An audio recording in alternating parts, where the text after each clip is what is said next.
Buenos días. En primer lugar, muchas gracias por acudir hoy aquí a la Facultad de Derecho de la Universidad de León. Estamos en el desarrollo de un ciclo de conferencias que queremos un poco mostrar acciones y cuestiones que son de interés. En este caso, pues vamos a hablar un poco de inteligencia artificial, algoritmos, campañas electorales, que son están de vigencia actualidad, ¿no? que se suele decir, pero a la vez también muy vinculadas con lo que es el desarrollo de legislación y ámbito de protección en la Unión Europea. De hecho, el ciclo de conferencias se titula La Unión Europea te protege. Se desarrollará a lo largo de este mes y, bueno, nos parece que es una manera muy interesante de ir acercando a todo el público, no solo a los universitarios, cuestiones que se van abordando pues no solo a nivel local o nacional, sino también a supranacional con políticas y iniciativas. A la hora de afrontar esta segunda charla, cuando lo estábamos diseñando, pues bueno, tenemos la suerte de contar en la Universidad de León con Tamara Álvarez, que siempre se presta a echar un cable en este tipo de cuestiones y yo le pregunté. Y uno de los temas que sacamos pues fue un poco pues que está bastante de moda y es bastante recurrente y es algo que lo vemos bastante en la prensa, de cómo puede ser esto de... Yo soy profano en esto, o sea que meteré la pata con los conceptos, de cómo es esto de manipular las campañas electorales o este tipo de cuestiones a través de pues, esos nidos de hackers en Rusia que todos imaginamos allí metidos en una casa oscura, ¿no? Que igual no es eso, pero bueno. Y en esa línea pues salió el nombre de Rafa Rubio, que es un profesor es catedrático en la Complutense de Madrid y es uno a nivel nacional, yo creo que si no es el referente, es una de las personas que más conoce sobre este tema. Y pues bueno, agradecerle en ese caso, en primer lugar a Tamara que colabore y evidentemente a Rafa que tenga la deferencia en su agenda, que sí que fue también un dato curioso, pues ya teníamos planificado para otro momento, pero luego tuvimos que cambiarlo, pues nos hiciera un hueco y bueno, pues el compromiso que muestra con su labor de divulgación y el interés y el amor que tiene por la temática y demás le hace que acaba de llegar hace 30 minutos, creo, y se va en un ratito cuando termine, o sea que doble agradecimiento por el esfuerzo realizado. Y nada más, como decía antes, no quiero ser yo el que use más tiempo del debido. Le cedo la palabra a Tamara, que hará un poco las veces de contraponente, introductora y compañera de Rafa en el desarrollo y espero que sea de vuestro interés la conferencia. Muchas gracias.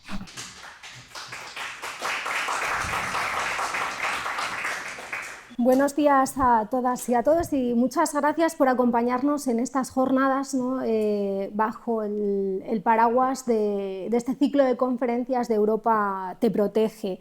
Como ha adelantado Roberto Baelo, nos acompaña uno de los referentes, por no decir el referente, no solo nacional, sino a nivel mundial en este tema, ¿no? En cuanto a campañas electorales, la influencia de las tecnologías en las mismas. Rafael Rubio Núñez es doctor en Derecho Constitucional, pero también catedrático en Derecho Constitucional por la Universidad Complutense de Madrid. Resumir su currículum es imposible. Entonces he seleccionado algunas ideas, algunos ítems para que os hagáis un poco un dibujo de la trayectoria profesional y académica de Rafa, ¿no? Entre otras, SIP ya ha sido en varios proyectos, quizá el que podemos resaltar hoy, ¿no? por la temática del seminario, de la conferencia, es el proyecto de investigación Cyber Elections, la ciberseguridad en los procesos electorales, garantías frente a la desinformación y otros desórdenes desinformativos, en el cual tengo el honor además de contribuir o de participar y que es... Aprovecho para invitarles también en noviembre, ¿no? Pues muy activo a que vean algunos de los resultados a los que estamos llegando en ese proyecto. Deciros que ha sido miembro suplente de la Comisión Europea para la Democracia por el Derecho, también conocida con el nombre de Comisión de Venecia. Forma parte, mejor dicho, de distintos consejos editoriales de varias revistas, por mostrarles alguna de ellas: la revista Derecho de Estado de Colombia, la revista comillas Journal of International Relations y la editorial Lex en México. Ha dado clases, ha impartido clases de posgrado en más de 30 universidades, desde Georgetown hasta Buenos Aires, el Tecnológico de Monterrey, la Universidad de Chile. Como pueden ver, referentes a nivel nacional en todos estos estados.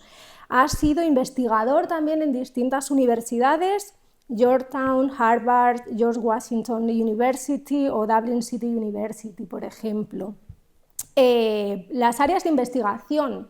Podemos decir que compartimos una filia, ¿no?, que es ese derecho a la tecnología, por lo menos el estudio en ese ámbito.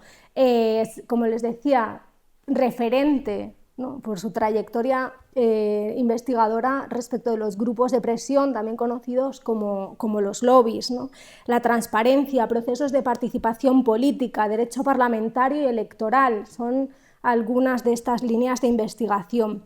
Les decía que ha participado en proyectos de investigación y es que no llegaría a decirles en cuántos, porque tenemos aquí las campañas electorales y la participación electoral ya en 2004. Y les decía, y el último es este de Cyber Elections, ¿no?, en 2023. Bueno, y tenemos más a futuro, porque Rafa es una mente inquieta y una persona con la que yo comparto esa vivencia por la academia, y ya estamos pensando en cuáles van a ser los siguientes a los que nos vamos a presentar.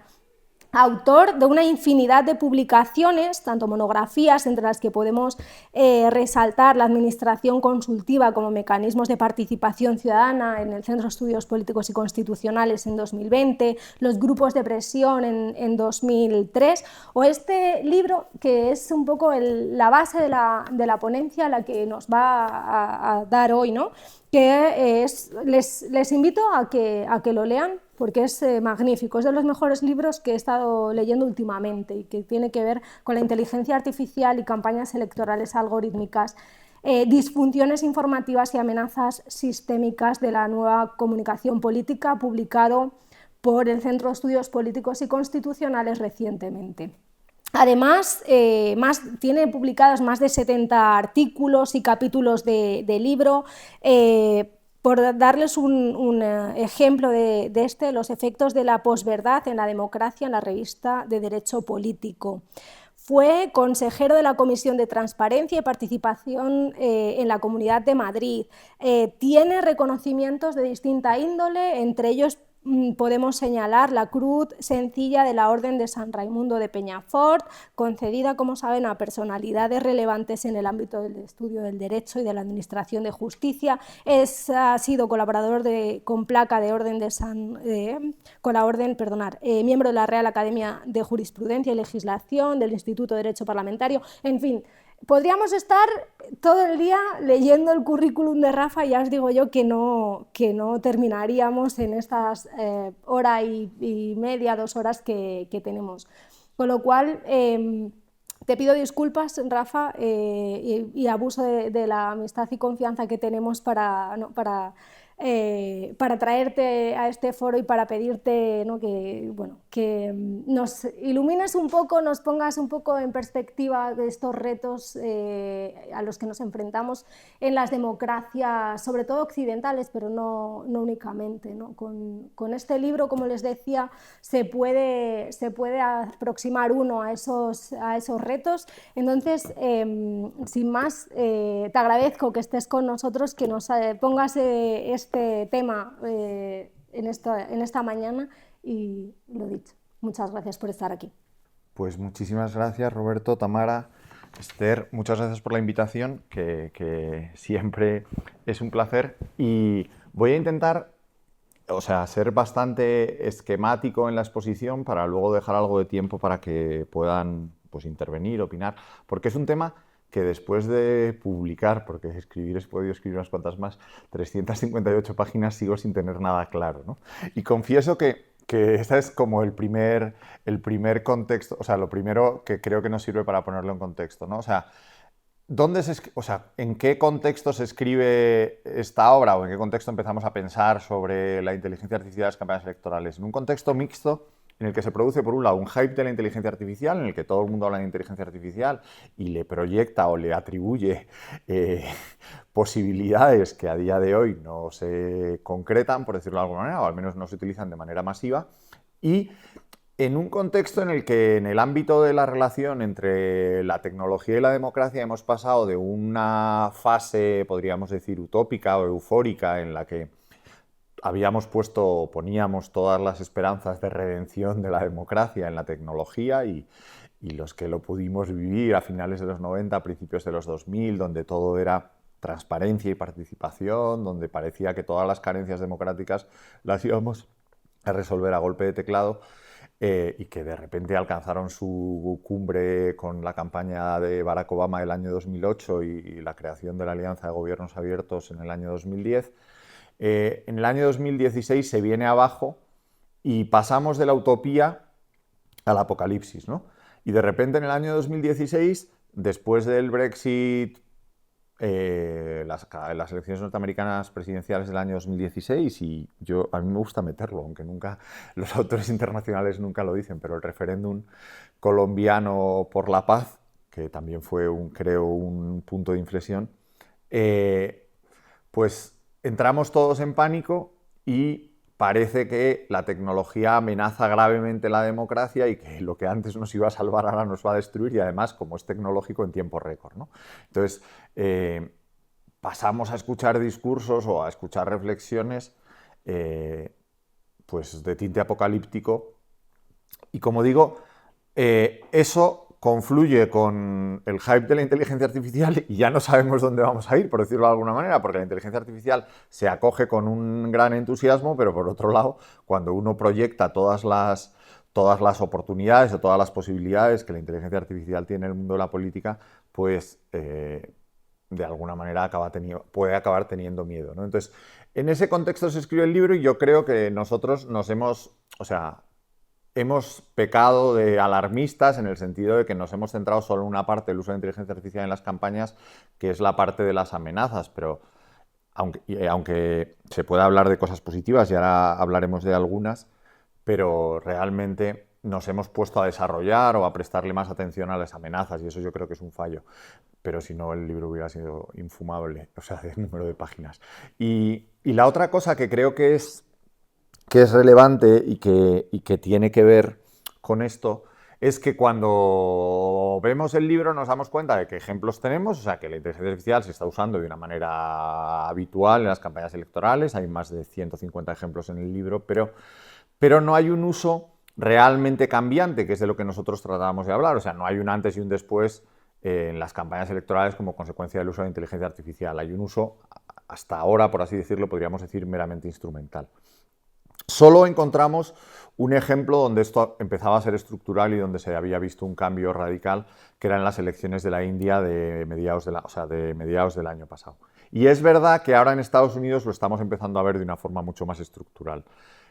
Cosa que tiene lógica por dos cosas. Lo de Estados Unidos tiene lógica porque siempre van, esto no creo que sea un paletismo, pero siempre van por delante en el ámbito del marketing electoral, o sea que tenemos una cierta tendencia a seguir todos por donde va Estados Unidos, y en ese sentido era lógico que llevaran la iniciativa. Y en segundo lugar, porque son dos países donde la tecnología o este tipo de tecnologías están más normalizadas, ¿no? O la tecnología en general, y por tanto la normalización de la tecnología lleva a usarlo con mucha más... O sea, lleva a que se haya usado ya también en este tema de las campañas electorales con mucha más frecuencia, ¿no? Y en ese contexto, pues empezamos a pensar sobre cómo se puede usar la inteligencia artificial en campañas y hasta qué punto esto puede ser bueno o malo para la democracia. Por situarles un poco, sobre todo para los que no sois frikis en comunicación política o frikis de las campañas electorales, que no es obligatorio. Cuando hablamos de campañas electorales hablamos de 4 fases bastante diferenciadas. La primera, lo primero es entender que las campañas electorales, o tal como las entendemos, no han existido toda la vida, ¿no? Es algo relativamente reciente que se remonta probablemente a mediados del siglo XIX, tal y como las concebimos hoy, como un ejercicio comunicativo de persuasión, que busca la elección, ¿no? Entonces, aunque nos pueda parecer algo que en toda la vida hemos tenido que elegir gente, la verdad es que por desgracia no ha sido así y es algo relativamente reciente. Cuando las campañas electorales nacen, y les pongo que se pongan o que se intenten poner en situación, no existe la radio, no existe la televisión. Los periódicos no son de ámbito nacional, sino de ámbito local, porque no hay unas formas de comunicación rápida que permitan pues, que la información, por así decirlo, se sincronice en el ámbito nacional. ¿Qué consecuencias tiene esto? Ahora vamos a ver algunas, pero la más importante es que la inmensa mayoría de los votantes no habían visto, oído a su candidato nunca en la historia. O sea, no les sonaba ni la voz ni la imagen. Esto es algo que es inconcebible hoy en día, pero que tiene cierta relevancia. Y los únicos que lo habían podido hacer eran aquellos afortunados por los que pasaban las vías del tren, o sea, que vivían en lugares por los que pasaban las vías del tren, que tampoco eran muchos, porque es un momento en el que las vías de tren están en el inicio de su expansión. O sea, en Estados Unidos, insisto, hablando de Estados Unidos como la meca de la comunicación política de las campañas electorales, pues es la segunda mitad del siglo XIX donde se produce una explosión de la expansión del ferrocarril, pero pues son épocas en las que el ferrocarril es algo minoritario, por así decirlo, o que no tiene una gran red, permite ir de costa a costa más a finales que a principios de siglo, ¿no? Perdón por esta digresión. Pero a la hora de la verdad, solo algunos afortunados por los que pasaba el tren podían ver al candidato que había construido, que normalmente construía un pequeño atril a final del tren, iba parando en los pueblos y dando mítines, o sea, como si fuera en una carretilla, pero en la parte de atrás del tren, ¿no? Entonces, esto eran las campañas electorales y ¿qué hacía eso? Pues que las elecciones se decidieran por estructuras partidistas en las que a la hora de la verdad pues había unos posicionamientos claros, una cierta ideología, por llamarlo de alguna manera, pero sobre todo unas relaciones personales que condicionaban los resultados y que muchas veces hacían que las elecciones no fueran competitivas, que se aceptara con naturalidad unos candidatos u otros. Con la aparición de la radio, las famosas charlas junto a la chimenea de Roosevelt, que inicialmente empiezan en el ámbito del gobierno y que luego se trasladan a las campañas electorales, cosa que suele ser al revés, pero que en este caso fue así, por lo menos la voz del candidato comienza a entrar en las casas y esto se multiplica o se potencia de una forma espectacular cuando aparece la televisión. Y esto nos cambia radicalmente la lógica de la política. Ahora les ponemos algunas consecuencias, pero básicamente el candidato empieza a tener cara, ojos y voz. Y de alguna manera, y de forma creciente, pasa a centralizar las campañas electorales. Pero si se fijan, tanto en la primera, de forma muy clara, como en la segunda etapa de las campañas electorales, la tecnología es un elemento instrumental que va aumentando su peso, pero no deja de ser instrumental.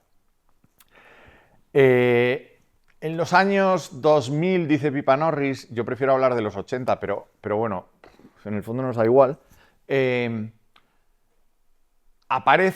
empiezan a aplicar técnicas sofisticadas o tecnología más sofisticada para la época en las campañas electorales. Es el nacimiento de la microsegmentación política en 1983, se empiezan a aplicar otras técnicas que nos permiten hablar de un cambio de época, que de alguna manera se ve de una forma clara con la aparición de Internet y con la generalización de Internet. Yo no sé si saben cuál fue la primera página web política que yo conozca, al menos en Estados Unidos. Es una página web de un personaje muy peculiar que se llamaba Jace Ventura y que era un luchador de lucha libre. Jace Ventura en el año 96 se convierte en el gobernador de Minnesota con la primera página web política de la historia. Es una cosa muy peculiar. No digo, era una persona tremendamente conocida porque era uno de los más populares de un deporte muy popular en Estados Unidos, pero de alguna manera comienza o abre una puerta que a partir de ese momento seguirá todo el mundo. En el año 2000, por ejemplo, todos los candidatos presidenciales norteamericanos en las primarias contaban ya con una página web que si las ves ahora te entra la risa, pero que marcaban de alguna manera la lógica de la campaña. Todo esto cambia, como decíamos antes, en el año 2015 con el escándalo Cambridge Analytica y todo lo que supone de la aplicación de tecnologías desarrolladas. Si establecemos características de cada una de ellas, más o menos lo hemos tratado todo, ¿no? Pero pasamos de una lógica de imprenta y de campañas uno a uno, por así decirlo, en el que hay unas barreras estructurales evidentes, a unas campañas de uno para todos, radio y televisión, en los que empieza a haber un filtro editorial, barreras institucionales y donde, y esto no lo he dicho, pero es esencial, donde el sufragio se vuelve universal, lo que cambia de una forma radical el objetivo de la comunicación, ¿no? El hecho de hablar a unos pocos se pasa a hablar, podríamos decir que a casi todos o a todos, ¿no? Y de ahí pasamos a la comunicación posmoderna, esta que situamos a finales de los 90, donde aparece Internet, donde las relaciones son muchos con muchos o todos con todos, por así decirlo, donde de alguna manera la desintermediación cambia su naturaleza y donde la información pasa de ser un bien escaso a ser una commodity, ¿no? Algo al alcance de todos y en sobreabundancia, por decirlo de alguna manera, ¿no? Entonces, ¿por qué todo este rollo? Porque, sinceramente, la primera duda que tenemos y la primera duda que creo que nos tenemos que plantear es si realmente la inteligencia artificial puede considerarse una etapa más en la evolución de las campañas políticas. O si estamos hablando simplemente de campañas electorales tecnológicas, las posmodernas, con esteroides, ¿no? O sea, con reforzadas, por decirlo de alguna manera. Y yo no lo tengo claro, o sea, yo prefiero hablar porque tiene más sentido a la hora de estudiarlo de manera aislada. Pero creo que estamos en un momento en el que todavía no podemos decir una cosa a otra. Yo creo, sin duda, que por el potencial que tiene la aplicación de técnicas de inteligencia artificial a las campañas electorales, tendríamos que poder estar hablando de otra época, pero como decía al principio, a día de hoy la época se parece mucho a la anterior, quizá con diferencias notables en todo lo que tiene que ver con microsegmentación y con la desinformación, que es en lo que nos vamos a centrar. Pero a la hora de ver si ya estamos hablando de otra época o no, de alguna manera tengo mis dudas, ¿no? Pero entonces, eso es lo que vamos a ver. A esto se le suman una serie de elementos que, en mi opinión, condicionan la propia naturaleza de la comunicación política y de las campañas electorales propias de estas dos últimas épocas, ¿no? En las que prefiero, no centrarme. Y a partir de ahí entramos a reflexionar sobre cuáles son las tecnologías que de alguna manera nos permiten hablar de una nueva forma de hacer campañas electorales, insisto, sin necesidad de decidir si eso no es una nueva época, pero qué cosas podemos hacer en campaña o se puede hacer en campaña que antes no hacíamos. Bien, y aquí aclarar lo de 2015, ¿no? 2016. Cuando hablamos de inteligencia artificial y pensamos en el jefe de inteligencia artificial, nos remontamos normalmente a hace 2 años. Pero evidentemente las tecnologías sobre las que se construye la inteligencia artificial estaban vivas mucho antes y se estaban utilizando. Yo siempre cuento, y ahora se puede contar con más naturalidad sin que suene a conspiración, que en el año 2019, que yo trabajaba en un partido político o trabajaba haciendo la campaña para un partido político, vino una empresa que nos ofrecía ya la creación de contenidos y que solo nos pedía imágenes y voz del candidato y a partir de ahí te industrializaba todo el proceso de microsegmentación, desde la absorción de información hasta la distribución del mensaje. Y esto es uno de los elementos esenciales en los que me voy a centrar luego, pero adelanto el ejemplo para que veamos que estamos hablando de hace 7, 8 años y que por tanto empieza a haber tiempo para que estas técnicas se consoliden. Con un elemento que en mi opinión es esencial, que hace 6, 7 años cuando nos los ofrecieron económicamente en la mayoría de los países del mundo, utilizar estas técnicas era inviable y sobre todo era ilegal porque sobrepasaba claramente los costes de los topes de financiación permitidas por la legislación vigente, mientras que ahora los costes no solo son legales, que es un pequeño matiz importante, sino que sobre todo son razonables y entran dentro de un porcentaje, o sea, entran dentro de un porcentaje razonable del coste de las campañas electorales. Esto, si estuviera en clase, me gustaría... ¿Ustedes saben cuál es el presupuesto de una campaña electoral en España? Más o menos. Estamos hablando de menos de 10 millones de euros. Si le quitamos el mailing, que es lo más caro, estamos hablando de menos de 5 millones de euros, ¿vale? ¿Saben cuál es el presupuesto de una campaña electoral en Estados Unidos? El oficial, estamos hablando de en torno a los 2.000 millones. El extra, no estoy exagerando, o sea, eso sí que son datos oficiales.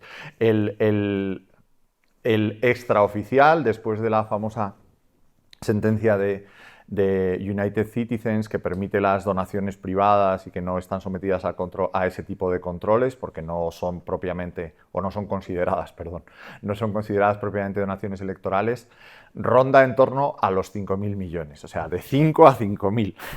No se justifica por la proyección de población, ni siquiera por la extensión del territorio. Y es lo que justifica todo lo que he dicho al principio de por qué Estados Unidos es la meca de la comunicación política. Entre otras cosas porque tienen pasta para invertir y experimentar a expuertas, ¿no? Bien, en ese contexto, ¿cuáles son las tecnologías, como decía, que de alguna manera nos permiten hablar de una nueva era o de una forma distinta de hacer las campañas electorales? La primera, que como saben mejor que yo, tiene que ver con el aumento de la capacidad de procesamiento y una serie de elementos técnicos, tiene que ver con los algoritmos de Big Data, ¿no? Aquellos que pretenden o que permiten leer y comprender y procesar grandes cantidades de datos. Grandes cantidades de datos que, como pueden entender, pues ya se venían acumulando desde el nacimiento de las redes sociales, por así decirlo, ¿no? Porque la primera dificultad, como casi siempre, no es técnica, sino cultural, ¿no? Pero en el momento en el que se crea una cultura de la gratuidad del dato, por así decirlo, o de la gratuidad de la plataforma a cambio del dato, para ser más precisos, asumimos con naturalidad que haya unos seres, unas organizaciones, que son las plataformas sociales, que pueden acumular miles y miles de datos, y no exagero, que luego pueden explotar comercialmente, entre otras cosas, con su finalidad política, ¿no? Y ahí hay veces que creo que no sabemos cómo funcionan las cosas, ¿no? O sea, los datos dicen que más o menos una plataforma social puede acumular más de 3.000 inputs de cada persona, ¿no? Esto es una barbaridad y es lo que nos lleva a decir que las plataformas nos conocen mejor que a nosotros mismos, porque ninguno de vosotros o ninguno de ustedes sería capaz de definirse con 3.000 rasgos, por decirlo de alguna manera, ¿no? Pero hay un segundo elemento que es importante, que es que hasta ahora, y aquí es donde está la diferencia, las plataformas ejercían de filtro porque, aun teniendo 3.000 datos, solo dejaban comprar a los anunciantes en torno a 25, 30 parámetros, por decirlo de alguna manera. Es verdad que la combinación de esos parámetros empiezan a producir muchas más posibilidades, pero había un filtro, en último término, que era el filtro comercial que limitaba la explotación de esos datos y que tenía un objeto comercial, pero también tenía un objeto tecnológico. Eso, en mi opinión, con la inteligencia artificial se rompe. Y, como digo, ni por los precios ni por los límites tecnológicos, la acumulación de datos y el procesamiento de los mismos se multiplica de manera exponencial, ¿no? Y es una cosa que luego veremos que tiene consecuencias. A eso hay que sumarle un segundo elemento que fortalece todavía más el aprendizaje, fortalece mucho todavía más esta lógica, que es la capacidad de aprendizaje de las técnicas que utiliza la inteligencia artificial, ¿no? Del aprendizaje automático. ¿Por qué?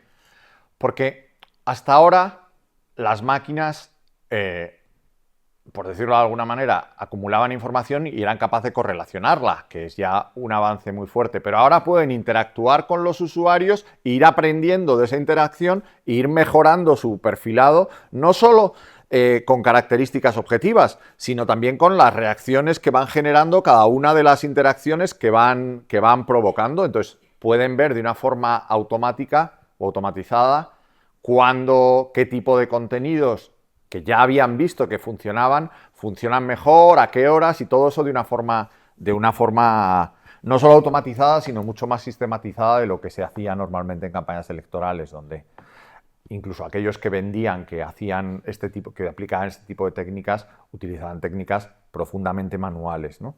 Yo creo que ahí es donde hay una diferencia esencial. O sea, los grupos en campaña, yo creo que la primera vez que lo hicimos lo debimos hacer, bueno, la primera vez que se publicó que se estaba haciendo en España fue en el año 2016, cuando el Partido Popular contrató a Jim Messina, que venía de la campaña de ganar la campaña Obama en 2012 y que era una referencia en este ámbito de la microsegmentación.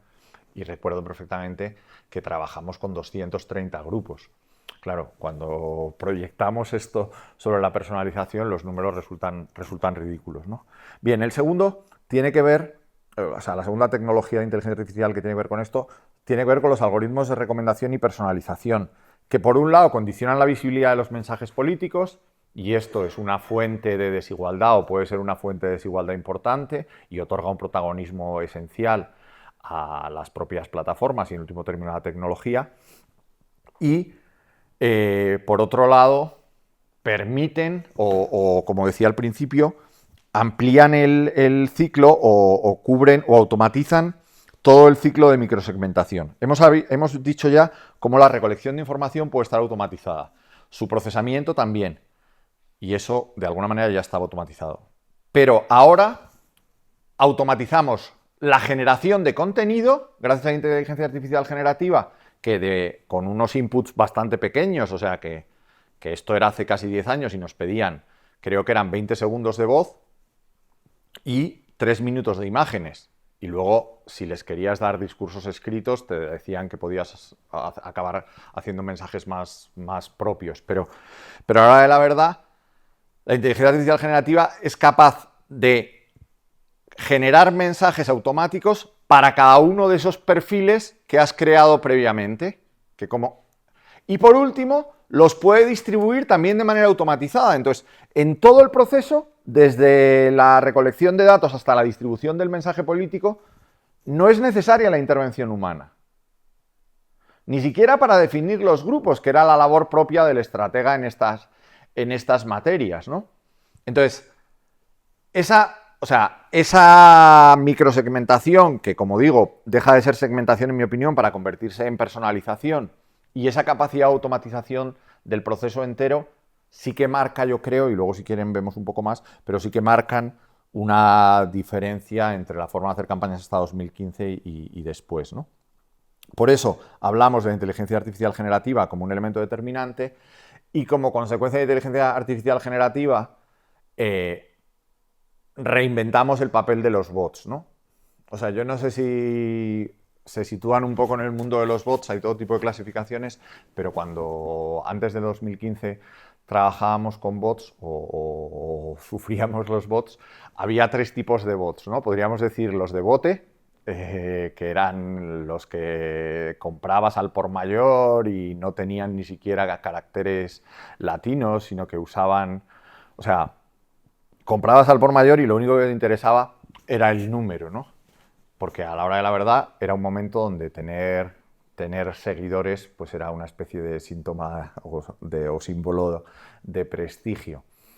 Que ensuciaban el debate público, pero no de una forma determinante porque no interactuaban de una manera real, ¿no? Yo siempre cuento el mismo ejemplo en el año 2000, yo creo 2009 o 2010, en México en una entrevista en CNN, me atreví a contar que la política mexicana en ese momento ya parecía más un capítulo de Walking Dead que un debate público, porque había más muertos, o sea, había más bots que personas reales participando en el debate público. En ese momento The Economist había publicado que en México se acumulaban el 60% de los bots de todo el planeta, cosa que tiene mucho mérito estadístico.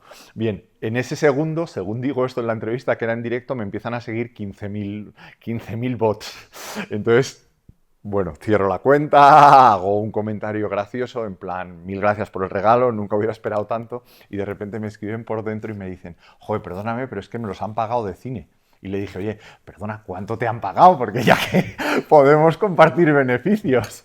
Me dicen, no te lo puedo decir, pero fue una cosa graciosa donde los bots, que es a lo que iba, se compraban al por mayor. Luego sabemos que había unos bots, entre comillas, humanos, si esto no es contradictorio, que eran mucho más caros porque exigían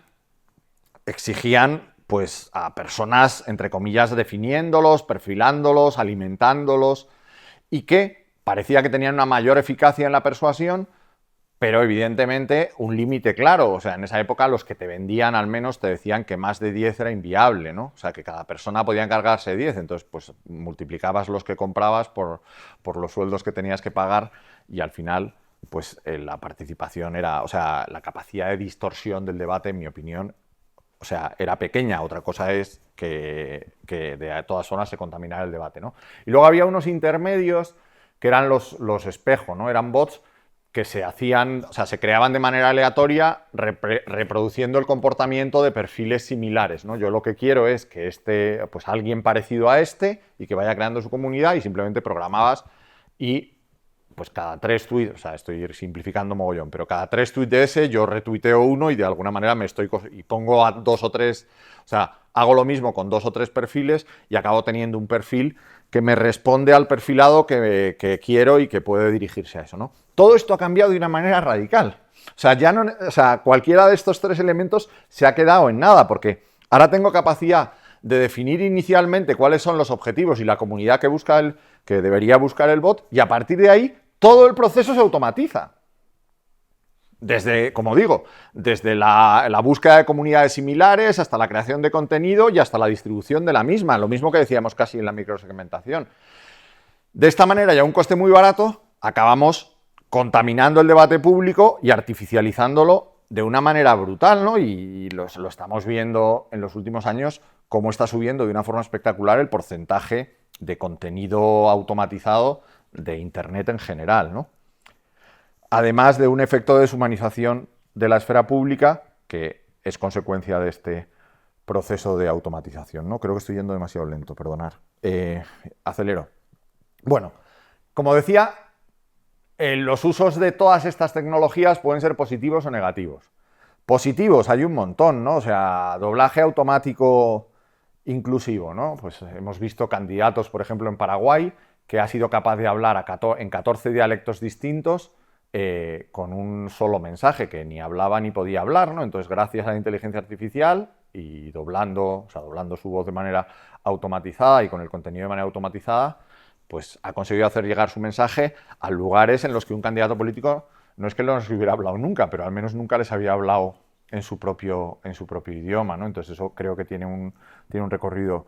Pues la capacidad que experimentamos todos en las series muchas veces, ¿no? De subtitular los mensajes de manera automatizada, que permite también llegar a un tipo de población que de otra forma no llegaríamos. La detección de deepfakes o el combate para detectarlos. La detección de desinformación. Estoy pensando también, o sea, no solo en clave político, sino en clave organismo electoral, que es como lo hemos hecho, ¿no? La lógica de asistencia a las campañas, asistencia estadística, asistencia estratégica. O sea, hoy en día hay muchos procesos de campaña que se pueden automatizar gracias a la inteligencia artificial y que en teoría dejarían tiempo o pueden dejar tiempo para centrarse en cosas más importantes como puede ser la definición del mensaje o el estudio de las políticas públicas, ¿no? El monitoreo de noticias o de redes sociales o de mensajes, bueno, es un poco lo mismo, pero aunque los he puesto separados. La gestión automatizada de redes sociales, que después de todo lo que he dicho sobre bots diréis, hombre, ¿y por qué esto es positivo? Bueno, es positivo porque se puede utilizar esta gestión automatizada para hacer atención, o sea, para dar información al votante, tanto desde el punto de vista del organismo electoral como desde el punto de vista de los partidos. Hemos visto, por ejemplo, cómo en el referéndum chileno se creó, utilizando inteligencia artificial, un chatbot que explicaba la Constitución o explicaba las reformas de la Constitución, y además muy bien hecho, explicaba la reforma de la Constitución de manera automatizada a aquellos que le preguntaban, ¿no? Esto creo que son usos de automatización de perfiles que son útiles, ¿no? Entonces, chatbots de atención al elector en temas tan sencillos como dónde voto, cuándo voto, y que pueden sofisticarse gracias a la inteligencia artificial mucho más, ¿no? Campo de la minería de datos, que como digo puede ser utilizado para la microsegmentación, que ahora veremos si es positiva o negativa, pero también puede ser utilizada para promover la participación de una forma más amplia, para detectar problemas en la participación democrática o en el sistema democrático que permita arreglarlo y facilitar, por ejemplo, la votación, y ya hay organismos electorales que lo están utilizando en este sentido, ¿no? el ámbito de la microsegmentación, de la que hablaremos luego, y luego temas como muy básicos, como la automatización de call centers, que no necesariamente tienen que ser negativos, la producción de contenidos o la edición de contenidos de todo tipo, ¿no? De contenidos informativos, de materiales de campaña, de contenidos multimedia. Y en el fondo, esto es lo que más hemos visto en estos 2 años, ¿no? Por ejemplo, en Argentina llegó al New York Times que uno de los candidatos más había creado todos sus carteles electorales con inteligencia artificial. O sea, hay bastantes ejemplos en los que la política pues, utiliza las herramientas que permite la inteligencia artificial para pues, facilitar el trabajo que hacían habitualmente y pues, ahorrar tiempo y dinero en último término, ¿no? Pero en mi opinión, ninguno de estos usos positivos son realmente cambiantes, o sea, no nos permitirían, en mi opinión, hablar de una nueva época. Sin embargo, cuando empezamos a hablar del uso, o sea, de las amenazas del uso de la inteligencia artificial en campaña, nos planteamos una serie de elementos como la deshumanización de las campañas, la digitalización de la totalidad del proceso y elementos como la disponibilidad de tecnología y el abaratamiento de costes que he ido mencionando y la ampliación de lo que Kissinger y Smith llaman la superficie de ataque, ¿no? Estoy yendo muy rápido, luego si queréis nos paramos en alguno de estos. Y entro como en lo que creo que es la principal aportación del libro, que es el análisis más a fondo de las 6 amenazas evidentes, ¿no? La primera es que, como vais a ver, todas son existentes previas a la inteligencia artificial. Lo que aquí intentamos ver es hasta qué punto, aún existiendo previamente la inteligencia artificial cambia de alguna manera no solo su volumen, sino de alguna manera su naturaleza, ¿no? Entonces hablamos de infoxicación, de polarización, de la ruptura de la equidad comunicativa, acoso y discriminación, el hackeo cognitivo y la ausencia de mecanismos de control. Bien, en cada uno de ellos tendríamos 1000 ejemplos de los que podemos hablar con detalle, pero el primero, evidentemente, por lo que hemos visto ya, es que la automatización del proceso hace que sea mucho más fácil inundar de información, inundar de contenido la esfera pública, ¿no? Y inundar de contenido la esfera pública puede ser utilizado para distorsionar la propia esfera pública. Distorsionarla porque da la impresión de que determinadas ideas tienen más apoyo del que realmente tienen. Distorsionarla porque el uso inteligente de estos contenidos puede acabar marcando la agenda pública y acabar, de alguna manera, dirigiendo el debate público hacia donde uno quiere o a uno le interesa de manera artificial. De alguna manera contaminando la esfera pública, alterando la realidad, pues a través de todo tipo de fakes, por así decirlo, cheap, deep, tenemos todo tipo de modelos, pero alterando la realidad y dando una imagen de la realidad distinta a la que es, y esto puede tener consecuencias electorales, ¿no? O sea, a mí cuando me preguntan sobre cuál es el uso más, en mi opinión, determinante que se ha hecho hasta ahora de la inteligencia artificial en campaña conocido, probablemente sea el de las elecciones de Eslovaquia, donde a 48 horas de la celebración de la elección, o sea, de la votación, perdón, se filtró un audio que luego se demostró que era falso, en el que uno de los candidatos, que en ese momento tenía muchas probabilidades, pues realizaba acciones de corrupción y en teoría le habían grabado, ¿no? Fue un fenómeno peculiar porque se denunció a tiempo, pero la autoridad electoral no tenía o consideró que no tenía la tecnología suficiente para determinar con certeza que eso era falso. Y no se atrevió a retirar el contenido o a pedir la retirada del contenido ni a desmentirlo públicamente, lo que dejó en una situación de indefensión clara, en mi opinión, a este candidato. 72 horas después se determinó que el contenido era falso, pero ya se había votado, ¿no? Sinceramente, no tenemos estadísticas de cuánta gente le incidió, o yo no conozco estadísticas de cuánta gente le incidió ese cambio, pero sí que es verdad que si miramos la proyección de las encuestas, sí que hubo un bajón final que creo que se puede atribuir a esto sin ser muy osado, ¿no?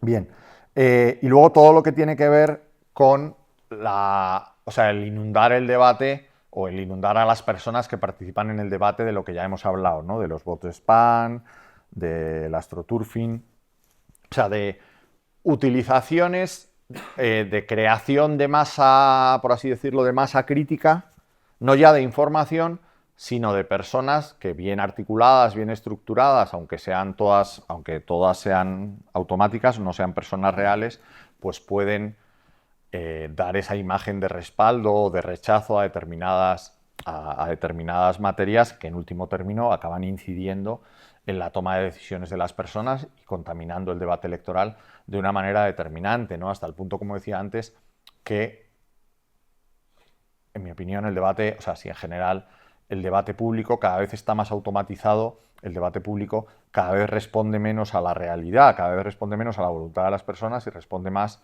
a esa voluntad.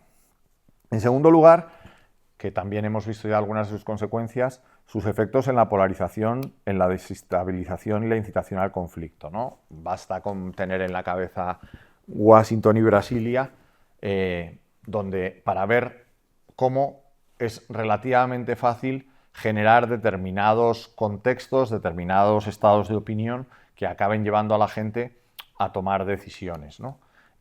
A tomar decisiones, en este caso, pues de ir en contra del orden establecido, de cuestionar de manera violenta pues determinadas decisiones, en este caso de las autoridades electorales, ¿no? Entonces, en ese sentido, la inteligencia artificial funciona de amplificador, pero no solo funciona de amplificador, sino que tiene la capacidad de promover contenidos radicales, extremistas o de reforzar no solo contenidos informativos, sino todos aquellos contenidos que con distintos nombres, y perdón porque son todos bastante horteras, porque muchos no hemos sido capaces de traducirlos, pero que son pues discursos que buscan la cancelación de determinadas opciones políticas o de determinados mensajes políticos o directamente la desestabilización del sistema, y es algo que que cada vez es más habitual, ¿no? Nosotros llevamos 3 años monitorizando la desinformación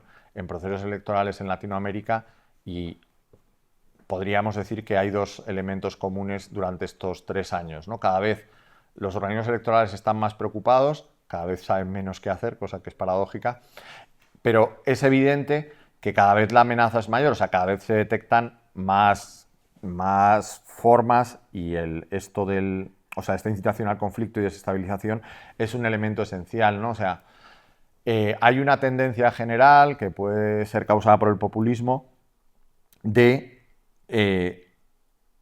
cuestionar preventivamente el funcionamiento del proceso electoral y de las organizaciones electorales. Y con distintas excusas, con distintos motivos y con distintas narrativas, es algo que se repite de una manera recurrente, ¿no? Y además tiene un efecto contagioso. Si os fijáis, en el año 2020 Trump cuestiona el mecanismo electoral de los Estados Unidos y lo cuestiona de una forma que, como digo, acaba llevando a sus seguidores a tomar el Capitolio. Si os fijáis, ahora mismo en estas elecciones del próximo mes, no solo están cuestionando las elecciones o el sistema electoral los republicanos, que lo siguen haciendo como lo venían haciendo desde 2020, sino que los demócratas están empezando a denunciar malos funcionamientos de manera preventiva. En el momento en el que se cuestiona el funcionamiento del sistema, cosa que en Estados Unidos además es tremendamente sencillo, porque es un sistema tremendamente antiguo y muy chapucero, y además tan fragmentado, porque cada estado en el fondo tiene su procedimiento electoral, que resulta como muy fácil poner en evidencia sus contradicciones, pues se está abonando el terreno para la desestabilización, de alguna manera gane quien gane, ¿no? Entonces hay gente que se consuela pensando que unos reaccionarán de una manera menos violenta que otros, pero a la hora de la verdad el efecto de desestabilización es el mismo, ¿no? En tercer lugar, la ruptura de la equidad comunicativa, que tiene que ver básicamente con las diferencias en el acceso a la información, que otorga a las plataformas un poder indefinido, en el sentido de que tienen la posibilidad de determinar o de subir y bajar el alcance no solo de la publicidad, sino de las publicaciones, pues a su antojo y sin transparencia, como el efecto de la moderación, ¿no? Y el efecto de la moderación ya estamos viendo sus resultados, ¿no? Las plataformas toman a lo largo del día, no exagero, millones de decisiones de moderación. Hay una experiencia friki que adopté hace unos meses y que de la que gracias a Dios me estoy desenganchando, que es mirar el registro de transparencia de la DSA. El registro de transparencia de la DSA, que exige a las plataformas comunicar todas sus decisiones de moderación, se actualiza en tiempo real. Y ahora mismo, a ver, o sea, porque llevo sin mirarlo casi 3 semanas. Mientras lo busco, porque es muy rápido, ¿cuántas decisiones de moderación diríais que se han adoptado en los últimos 6 meses? Que es el marco con el que trabaja el registro. Ya lo he encontrado. O sea, se han adoptado en los últimos 6 meses 9.491 millones de decisiones de moderación. Es un poco más, pero 9.491 millones de decisiones de moderación reportadas por las grandes plataformas, que creo que en este momento son 17. De esos 9.000 millones, o sea, 9.000 millones de decisiones de moderación, más del 80% son decisiones automatizadas, o sea, plenamente automatizadas. Claro, la capacidad de determinar a través de la moderación qué contenidos están visibles y cuáles no, es literalmente incontrolable. O sea, no hay forma de procesar esa información para los recursos básicos de un organismo electoral, de un partido político que pudiera llevar a cabo este tipo de decisión. Entonces, tenemos un 80% de decisiones automatizadas, evidentemente no todas son políticas, pero no son pequeñas, porque está dividido por partes. Tenemos un 80% de 9.000 millones, pues eso, en torno a 7.000 millones de decisiones que se toman de manera totalmente automatizada y además a las que se reporta, y no podría ser de otra manera, y aquí levanto una bandera por las plataformas, se reportan también de manera automatizada. O sea, si uno coge los reportes y tiene la paciencia de meterse en cada uno de ellos, se da cuenta de que la máquina los genera de manera automática y ponen todos lo mismo, ¿no? De hecho, la inmensa mayoría son por incumplimiento de las normas de uso, que es como no decir nada, vamos.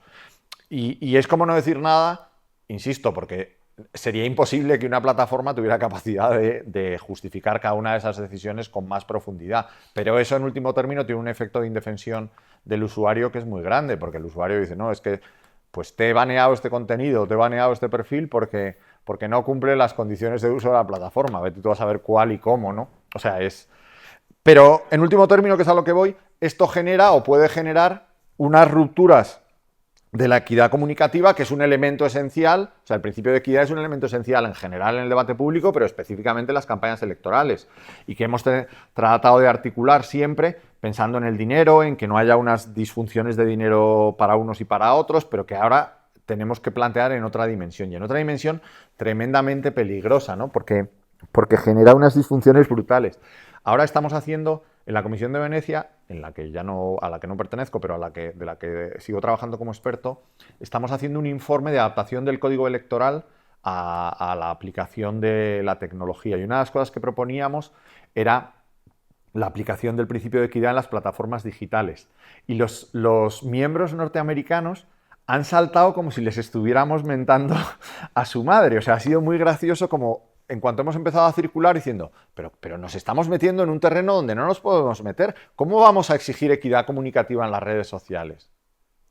Entonces, o sea, y además tienen cierta razón en que tecnológicamente no es nada fácil de hacer, ¿no?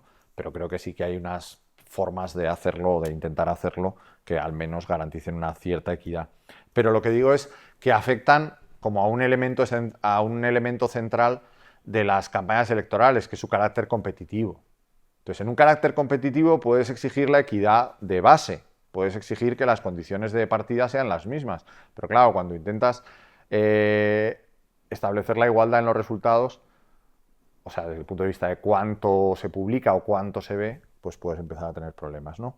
El cuarto, que probablemente debería estar antes, tiene que ver con el acoso y la discriminación, que no deja de ser una manifestación de la violencia política y una consecuencia de la polarización más personal, mientras que la otra podría ser más estructural, ¿no? En este caso, los efectos son como muy evidentes, ¿no? Pero gracias a la tecnología artificial podemos segmentar mucho mejor nuestros objetivos, o sea, qué personas queremos acosar o queremos discriminar, y a partir de ahí es como relativamente fácil potenciar la exclusión del debate público de determinados tipos de personas y especialmente determinadas minorías, ¿no?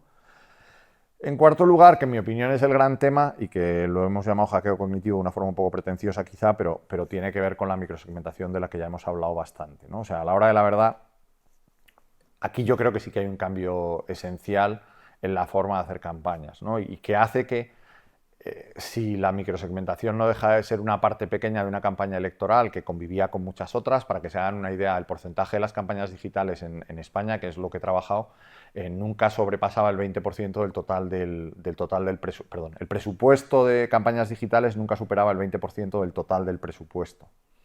Esto, que está cambiando en cada convocatoria y aumentando en lo digital, en mi opinión se va a dar la vuelta. O sea, vamos a acabar en un 80 digital, 20 físico y no al revés, porque lo que sí que tenemos datos es de la eficacia de una o de otra y no hay color, ¿no?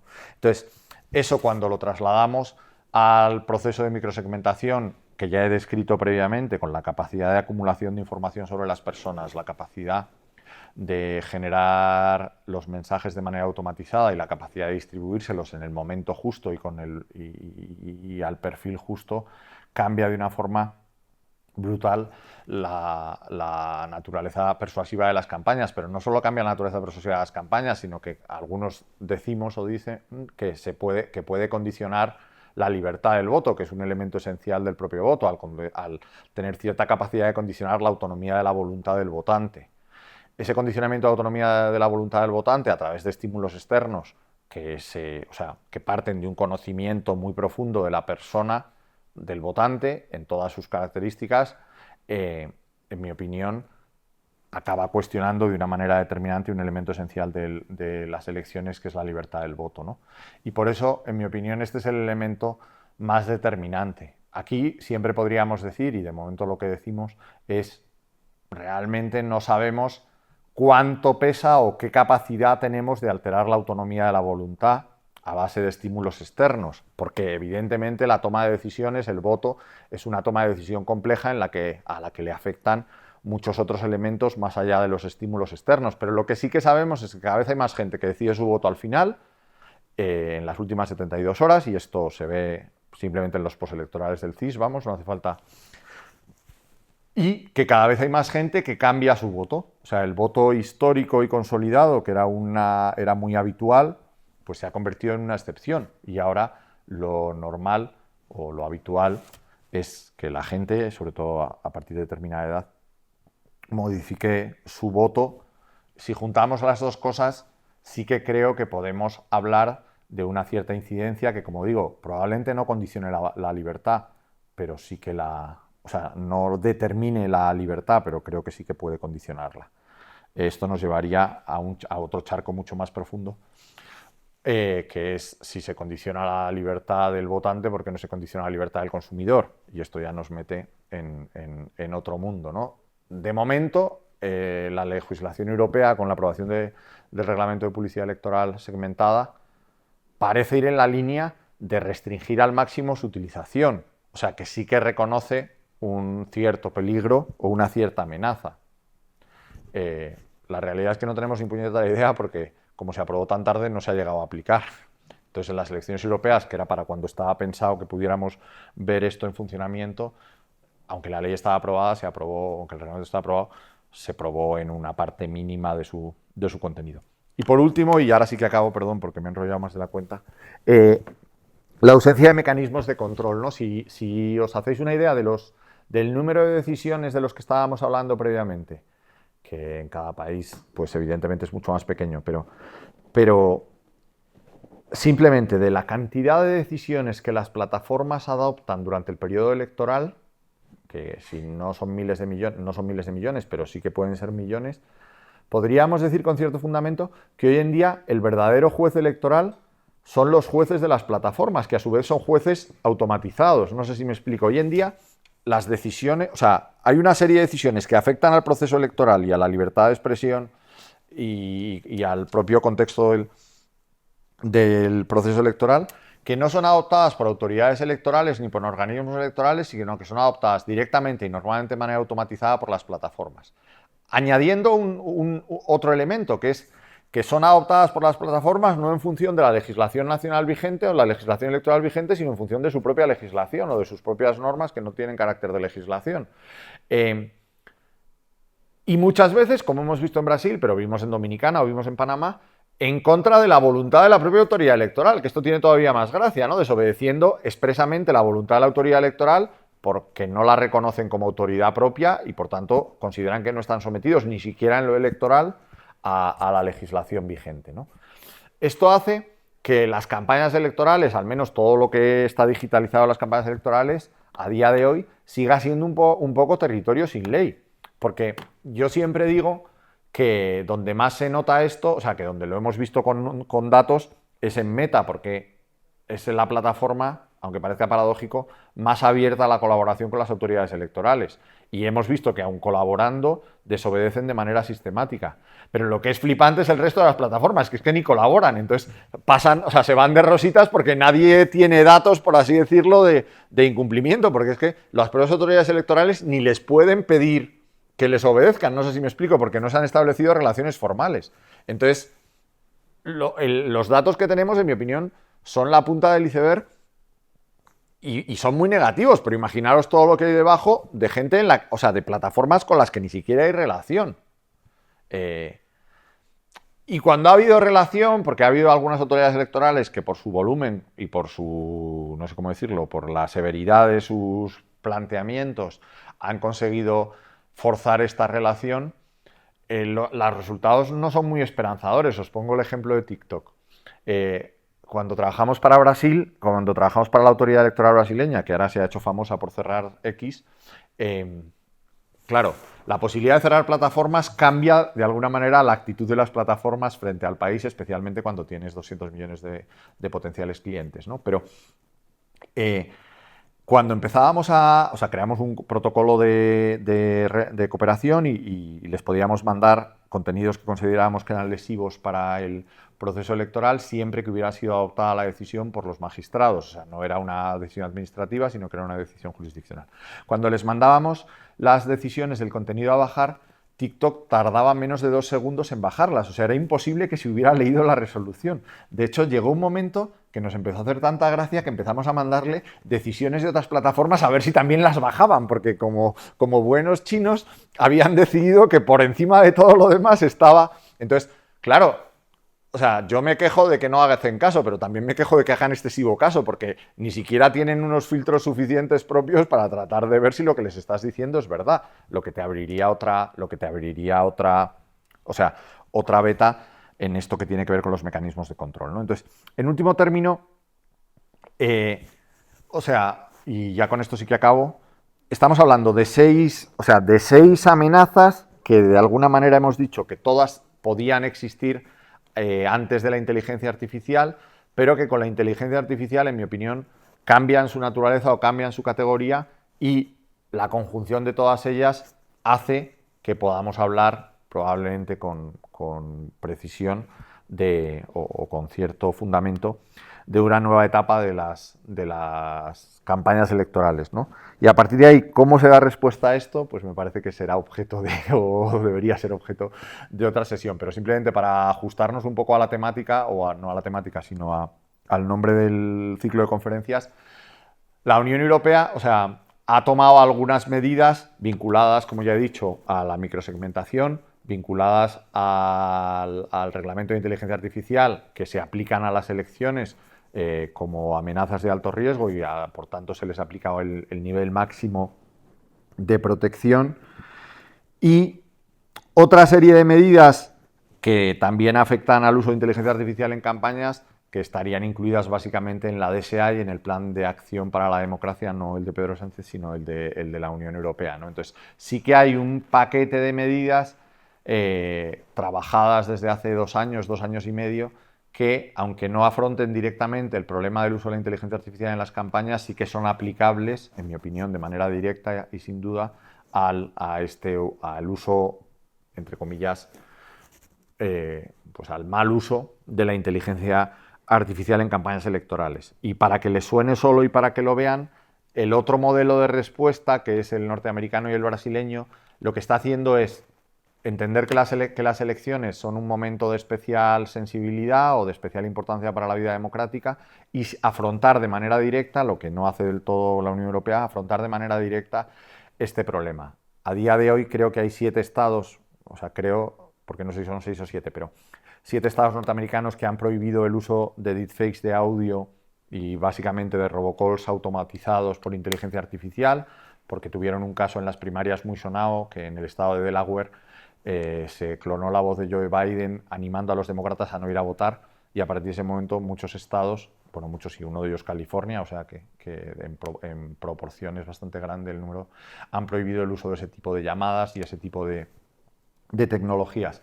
O Brasil, que como digo, y se lo dejo como tarea a los que les interese el tema, sí que desde el Tribunal Electoral han aprobado un reglamento súper extenso que abarca pues casi todas estas amenazas, por decirlo de alguna manera, y sobre todo que establece una serie de obligaciones que no creo que vean siquiera, lo tenía que haber puesto más grande, pero establecen una serie de obligaciones para las plataformas que pasan por la adopción de medidas, la prohibición de potenciar los contenidos generados con inteligencia artificial, la desmonitorización del contenido generado por inteligencia artificial o la transparencia y la rendición de cuentas que llega hasta los algoritmos que están utilizando, ¿no?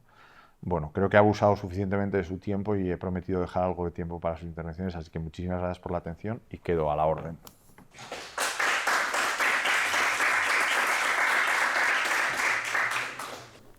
Muchísimas gracias, Rafa, por esta magnífica intervención. Yo no sé si hay preguntas del público, porque si no yo me animo a hacer, ¿no?, alguna de ellas. Mientras perdéis la vergüenza, voy a ello. Comentabas, Rafa, ¿no?, que la inteligencia artificial está siendo un reto. Y a mí me surge una duda, aunque ya más o menos lo has ido exponiendo, ¿no?, y es la carga de la prueba. ¿A quién le corresponde probar que ha habido un uso, aun cuando ha habido una prohibición o cuando tenemos incluso el derecho, el ordenamiento jurídico de nuestro lado? Porque creo recordar un momento en el que nos decían, bueno, no se puede utilizar inteligencia artificial. Pero claro, tenemos una sospecha de que se está utilizando en campaña electoral un vídeo generado con inteligencia artificial, deep voice, deep face. Nos tenéis que mandar el audio, o sea, el momento original, el vídeo original y el que tenemos dudas de si es o no original, para hacer como ese matching. Entonces, eso supone un esfuerzo titánico para esa, ¿no?, esa parte que puede verse perjudicada por esto. ¿Sigue siendo así? O sea, yo creo que hay 2 elementos básicos. El primero, y que es la línea de lo que os decía de Brasil, de reforzar las obligaciones de transparencia.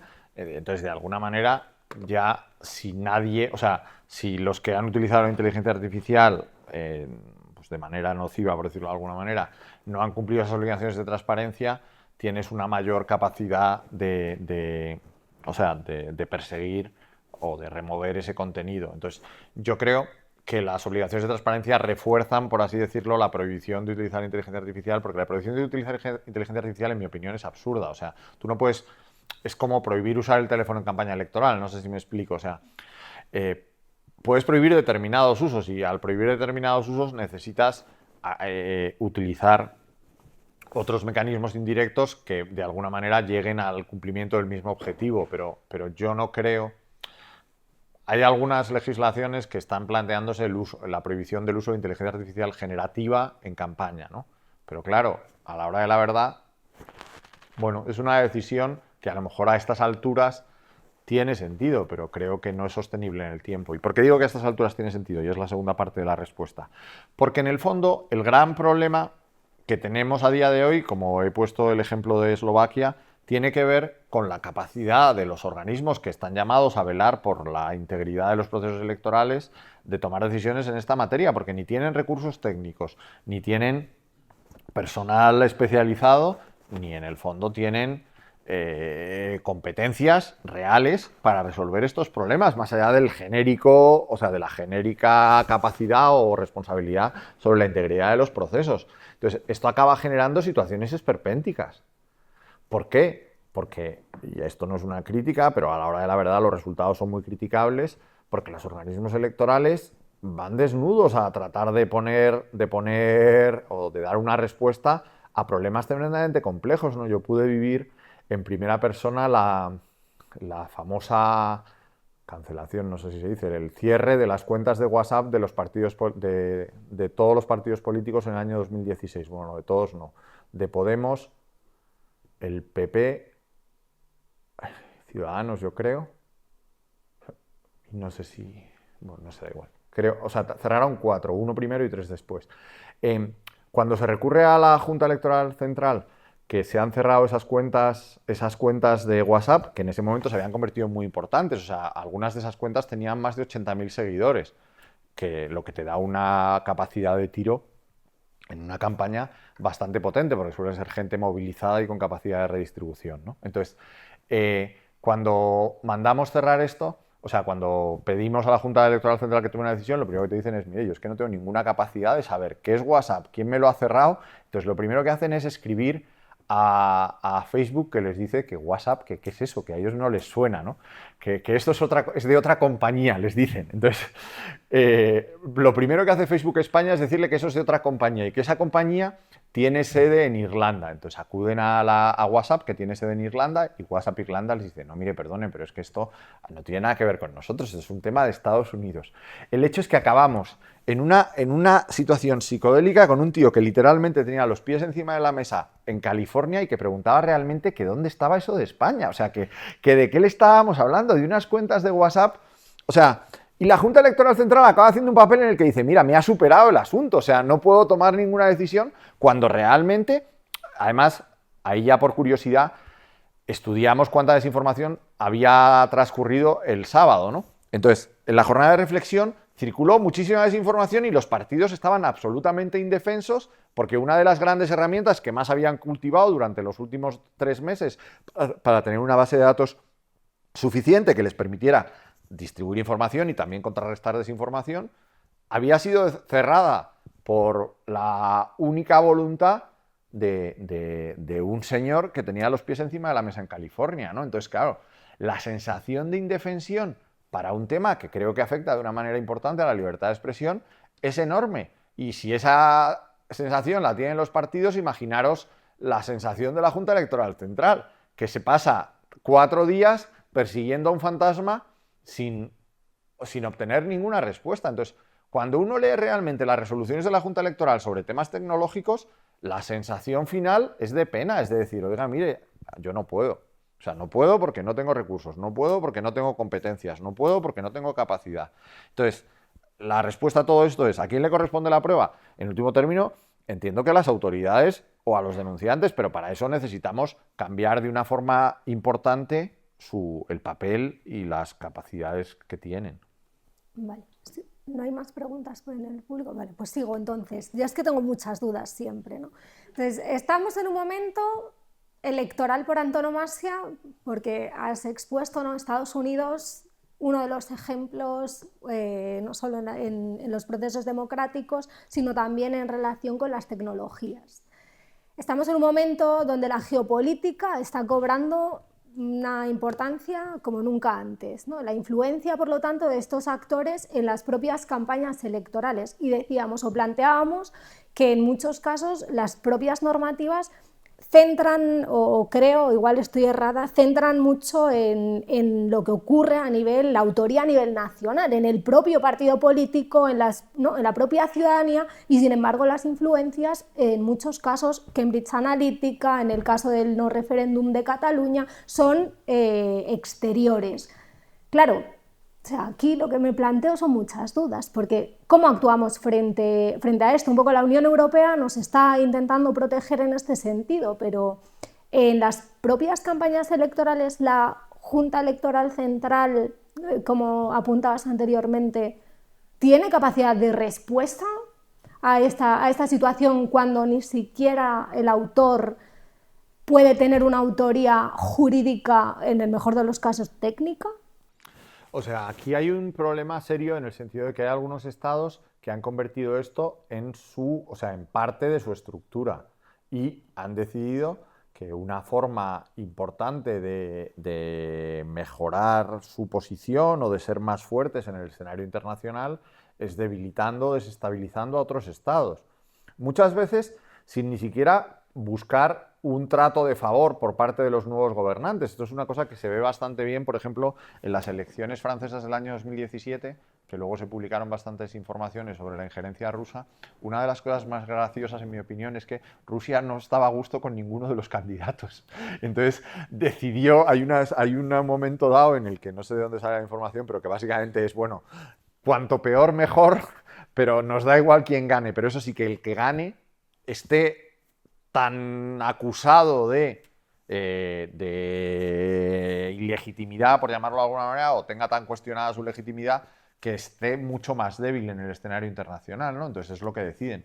Atacan a todo el mundo, a un candidato acaban sacándolo del juego por los sueldos de su mujer y acaban dejando solo a Macron, pero no porque fuera un candidato más favorable a los intereses rusos, sino porque en el intento de destrozarlo todo, por decirlo de alguna manera, es el único que sobrevive, ¿no? Entonces, a la hora de la verdad, cada vez está más trabajado, y además hay documentación que lo prueba, que hay estados como Rusia, Irán o China que esto no lo hacen. O sea, a veces seguimos pensando que este tipo de acciones son acciones de gamberros o de tíos divertidos, que total vamos a fastidiar un poco, pero que ya hay estructuras que de manera estratégica tratan de influir directamente en los países y específicamente en los procesos electorales, ¿no? Esto se vio de una forma muy gráfica en el COVID, pero se está viendo o se ve de una forma directa, al menos en la Unión Europea. No ha habido país que haya celebrado elecciones desde el año 2016 en Europa que no haya tenido, en la Unión Europea, que no hayan tenido injerencias extranjeras, ¿no? Entonces, a la hora de la verdad, yo creo que hay un elemento básico, que es, esto se ha convertido en parte de la estructura propagandística, pero también en el fondo de la estructura de defensa de determinados países. Entonces, será necesario contrarrestar esas estructuras con al menos con capacidad defensiva suficiente, no sé si me explico, y con la capacidad defensiva se mide en marco legal, se mide en recursos, o sea, en recursos tecnológicos, y se mide en capacidad comunicativa, pero mientras sigamos viendo esto como algo, de alguna manera, que cae del cielo y donde los sujetos no están claramente identificados, vamos a tener un problema, ¿no? Y por tanto, o sea, es verdad que cada vez más las estructuras, tanto de la policía como del ejército, están más reforzadas en esta materia, pero hay una cierta, no sé cómo decirlo, o sea, hay una cierta incapacidad de comunicación, por ejemplo, entre las autoridades electorales y las fuerzas de seguridad del Estado. Vale, siguiente cuestión que me planteo. Bueno, espera, antes hay una pregunta, Gonzalo, cuando quieras. Quería preguntar sobre España y la jornada de reflexión. Primero, tu opinión, y segundo, si quizás hacemos más que bien ahora con todo esto de la inteligencia artificial y la manipulación. O sea, en mi opinión es que la jornada de reflexión deja de tener sentido porque es algo puramente formal en el que hay una serie de canales que además ya no controlas. No sé si me explico. O sea, la inteligencia artificial, o sea, no la inteligencia artificial, la jornada de reflexión es algo pensado en unas estructuras comunicativas que ya no existen y por tanto deja de responder, en mi opinión, deja de responder al fin por el que fue creada. Pero además es que abre una posibilidad tan grande de alterar las condiciones que acaba generando situaciones de desigualdad. O sea que al final, en mi opinión, la jornada de reflexión perjudica a los que la cumplen, no sé si me explico. Y hay una incapacidad total a día de hoy de hacer cumplir la jornada de reflexión al resto. Entonces, pues hay gente que lo estudia, ¿no? O sea, es que esto es, o sea, es peculiar porque tecnológicamente no es tan complicado, pero es que seguimos teniendo anuncios políticos en Internet que son claramente traceables durante la jornada de reflexión. Cuando sería tan fácil como decirle a las plataformas, oye, ese día lo bajas todo a las 12, no sé cómo decirlo. O sea, es mucho más difícil quitar un cartel que quitar un anuncio en Facebook, a todos los efectos, ¿no? Entonces, acabas generando desigualdades porque el que aguanta sigue y luego pues no le cae la multa, todo el mundo se olvida. Entonces, yo creo que no tiene, o sea, en mi opinión, no tiene sentido. Y a partir de, o sea, no tiene sentido en el escenario comunicativo actual, ¿no? O sea, no le veo, o sea, la lógica por la que nacen las jornadas de reflexión, que creo que tienen sentido, pues ya no, me parece que ya no aplican. Y ahí tenemos ejemplos muy gráficos que ponen de manifiesto la dificultad, ¿no? En México, que en este tema van bastante adelantados en el ámbito jurisdiccional, por ejemplo, hay ejemplos de jornadas de reflexión, o sea, hay multas por jornadas de reflexión peculiares, ¿no? Por ejemplo, la compra de influencers. Gente a la que 100 influencers, a los que un partido que tiene sobre todo fines económicos, que es el Partido Verde en México, les paga para que suban mensajes coordinados durante la jornada de reflexión. Entonces, hay dos ejemplos, por eso lo pongo. La primera es que se demuestran los pagos y el segundo es que no se demuestran los pagos. Entonces, como no se demuestran los pagos, tienes que entrar en un ámbito que es tremendamente complejo, en mi opinión, que es si hay o no hay coordinación. Pero a la hora de la verdad, que haya coordinación, en mi opinión, no es suficiente para impedir la libertad de expresión de un tercero en una campaña electoral. No sé si me explico. O sea, si hay pago, sí, porque como hay pago, evidentemente aplican las normas de la jornada de reflexión. Pero que yo me ponga de acuerdo con unos colegas para distribuir determinados mensajes de una manera estratégica, en mi opinión, no viola ninguna jornada de reflexión. Si yo no soy capaz de probar el pago... ¿Cuándo se prueba el pago? Cuando uno de los... ¿En qué momento te pagan? Quiero decir, porque luego eso también es interesante. Lo que pasa es que los procesos de justificación del gasto en las campañas electorales se prolongan 3 o 6 meses. Entonces, en ese sentido, o sea, lo pruebas después, pero sí, o sea, solo tiene un efecto de multa en el fondo y, por tanto, pero claro, es que las multas, esto es otro tema, ¿no? Pero las multas, al menos en España, están hechas para pagarlas. No sé si me explico, o sea, no te merecen la pena. En el ámbito electoral, o sea, nunca vas a dejar de hacer un comportamiento ilegal por la multa. Lo puedes dejar de hacer por la repercusión mediática que vaya a tener. Pero en el presupuesto de una campaña, una multa es irrelevante. Entonces, a la hora de la verdad, en mi opinión, es tan difícil de probar y tan peligroso de cara a la libertad de expresión de los ciudadanos que, en mi opinión, no tiene sentido. Y nosotros hemos estado trabajando, ¿no?, en el Observatorio Electoral de la Complutense sobre estos procesos electorales acaecidos recientemente, ¿no? Y una de las cuestiones que a mí me tocaba observar no es tanto quizá algorítmica como tecnológica, que tiene que ver con esta parte de la ciberseguridad en las elecciones. A mí me preocupa, no sé cuál es tu opinión, el hecho de que nuestra normativa, o tengo esa pequeña intuición de la Ley Orgánica Electoral General, la LOREG, no está adecuada a los retos que nos estás planteando, y entre ellos, por ejemplo, el hecho que hemos comentado en alguna ocasión de nos sale, y lo acabas de decir, más a cuenta tumbar una página web, tumbar un meeting político, porque no está considerado no como dentro del ámbito de protección de esa Ley Orgánica Electoral General, sino que lo podríamos llevar como un delito del Código Penal. Entonces, necesitamos adecuar también nuestro marco normativo en ese marco, dado que además estamos viendo que hay ataques de denegaciones de servicios, etc., que están influenciando en estas procesos electorales.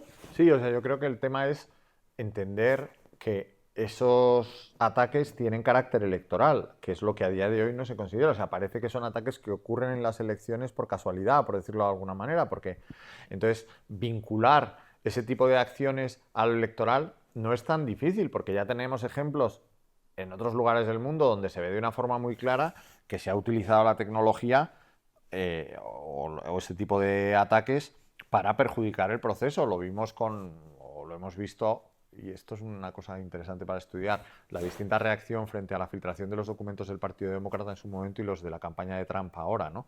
Pero los dos tienen el mismo origen, por así decirlo, ¿no? Los dos tienen origen en acciones de hackeo de distintos servidores.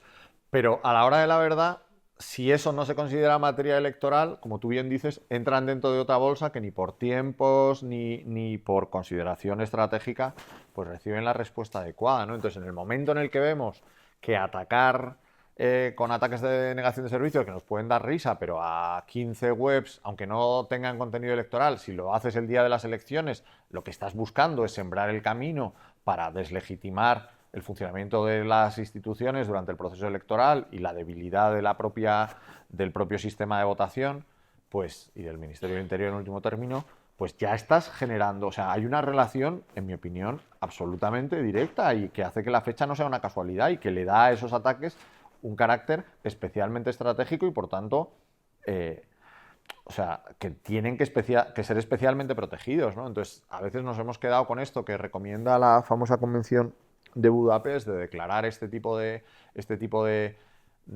infraestructuras críticas, pero declarar la infraestructura crítica si no se corresponde con una inversión concreta o con una protección jurídica concreta es como no hacer nada, ¿no? Entonces, vale, ahora las estructuras electorales o las infraestructuras electorales son infraestructuras críticas, muy bien, pero ¿en qué se traduce, no? Y finalmente, no sé si es una reflexión para... ¿no? Comenzabas la exposición diciendo o aludiendo a este tren, ¿no?, que viajaba por la línea y paraba en todos los pueblos para dar a los mítines políticos. ¿Volveremos a esa situación porque no nos vamos a creer nada de lo que vemos a través de las pantallas? ¿Regresará ese tren?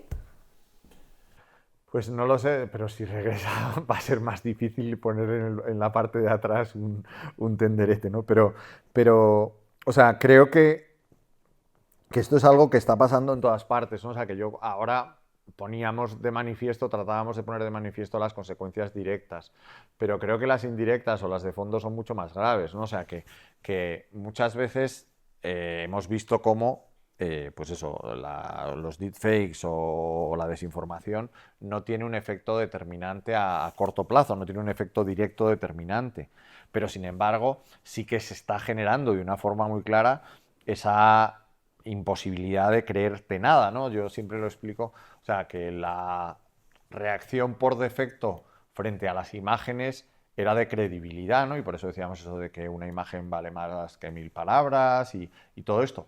Cada vez más la reacción por defecto frente a las imágenes va a ser el escepticismo.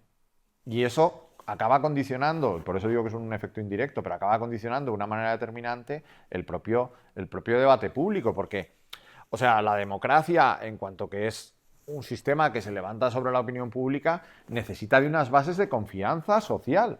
Si erosionamos esas bases de confianza, estamos haciendo de alguna manera muy difícil o imposible la democracia. Por tanto, o sea, más allá del efecto concreto y directo, creo que sí que hay un efecto de desgaste en el debate público y en último término en la democracia que hay que salvaguardar. El problema es que, o sea, que eso es difícil, o sea, es difícilmente circunscribible a lo electoral. No sé si me explico. Si yo ya no me creo nada, pues menos me voy a creer lo electoral. Y eso nos genera un problema, ¿no? Porque, y con esto, o sea, que no me enrollo más, pero en mi opinión, las campañas electorales, quizás esto es una justificación propia de alguien que se ha dedicado a hacer campañas electorales muchos años, pero las campañas electorales tenían unos códigos propios, unos códigos éticos y unos códigos por los cuales se movían en el ámbito de la persuasión y no en el de la información. Esto creo que todo el mundo lo reconoce, ¿no? A partir de aquí es donde doy el salto mortal, ¿no? Como nos movemos en el campo de la persuasión, hay una serie de comportamientos que no deberían ser permisibles o que no deberían ser habituales en el debate político que en campaña valen. Entonces tú puedes decir en campaña que voy a crear 4 millones de puestos de trabajo porque todo el mundo entiende que estás en campaña. No sé si me explico. Es como cuando tú lees una novela de ficción, todo el mundo sabe que estás leyendo una novela de ficción y por tanto los códigos de interpretación son los de una novela de ficción. Nadie dice, joder, pero si es que los elefantes no vuelan, ¿no? Y dices, ya, pero es que es una novela de ficción, o no existen los dragones, ya, pero es una novela de ficción. Pues yo creo que en ese sentido las campañas electorales son un género propio, o sea, que tienen unas reglas y es unas reglas que normalmente son compartidas por el emisor y por el receptor. Los receptores saben que en campaña tienen que aplicar unos coeficientes de reducción a lo que escuchan. Y eso forma parte de la lógica de la persuasión y no de la información. No sé si, como digo, esto es una justificación, pero creo que tiene una parte de fundamento, ¿no? Entonces, el problema es cuando esos códigos se rompen. Cuando ese código propio de las campañas electorales desaparece porque el periodo de campaña electoral desaparece como tal, porque todo es campaña electoral. Entonces, a partir de ese momento, cuando extendemos el código propio, el género literario propio, como estábamos diciendo, a toda la vida política, se hace invivible. No sé si me estoy explicando. O sea, nosotros no podemos vivir toda la vida leyendo ficción, porque acabaremos pensando que vivimos en la ficción y no en la realidad. No podemos estar toda la vida con el código de las campañas, porque nos acabaremos cargando la vida política, ¿no? Y creo que uno de los grandes problemas es ese, ¿no? Que cuando alguien habló en los 80 de la campaña permanente no se imaginaba que fuera a ser una realidad tan extendida y que hoy en día prácticamente, más allá de por las limitaciones al gasto, resulta imposible distinguir el periodo de campaña electoral del resto de la vida, o sea, del debate público, ¿no? Y eso sí que es un problema. ¿Hay alguna pregunta, reflexión? ¿No? Bueno, pues damos por concluida esta mesa, este segundo ciclo de conferencias, agradeciéndote nuevamente, Rafa, la amabilidad de haber venido, ¿no? Con tan poco tiempo y con una agenda tan apretada como la tuya, haberlo hecho de forma presencial. Además, para nosotros es un orgullo tenerte aquí, con lo cual muchísimas gracias por haber participado. Un placer.